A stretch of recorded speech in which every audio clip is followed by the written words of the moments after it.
There's no one to greet me at the airport. I drag my broken suitcase through the international arrivals area and exit the terminal, still buried beneath my gigantic coat. The Florida climate strikes me like Satan's bathhouse, forcing me to strip my outer clothing, the remains of a South American winter I'd left behind. The other exiting passengers glare at me in silence, waiting for me to pull something out of my bag, possibly a bomb. My head is pounding from the 7-hour flight from Lima and the extensive customs inspection. As the officer stuffs his gloved hands inside a pair of packed shoes, he asks what I do for a living. Instead of mentioning my usual day job, I reply that I'm a writer to avoid the likely salary questions, as advised by friends who had gone through the same ordeal. 2 hours later, following the commuter train ride, the local metro rail, and 2 additional buses, I finally set foot at the corner of her apartment building. She lives in a predominantly Latino residential area in the far suburbs south of Miami. The female busybodies glue their faces to the windows, examining the bearded muchachito traipsing through their parking lot with his wet hair plastered against his face, consumed by the early July humidity.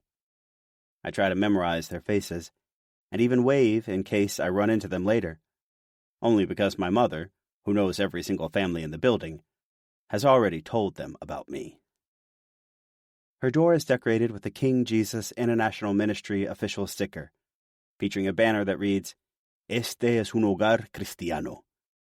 After 3 knocks, she finally opens the door, her bifocals balanced over her chest, attached to a silver chain, fresh from a recent Bible reading. She smiles politely, but not warmly, or not as warmly as I would hope, given my recent odyssey. I can see a slight smirk, indicating she's already starting to regret my visit. "Hola, hijo," she says. Not hijito, my baby, not mi amor, not even mi vida. "Hola, mamá," I say. Not mommy, not mamita, not even ma. She holds the door open, displaying her bright red and perfectly manicured nails. I pause for a moment before taking the initiative and give her a small kiss on the cheek. She smiles again politely and steps aside to let me in. No kissing back, no pat on the shoulder, not even a hug.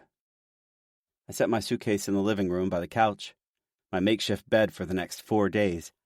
While still standing, I feel her eyes burning on my back. I close my eyes and hear in Spanish, "That shirt is too tight on you." I'm too exhausted for a counterattack, and use one of my prepared phrases for this very topic, which always happens the first day of any visit with her. "I need a shower." "That's good, because my friends are about to arrive at any minute."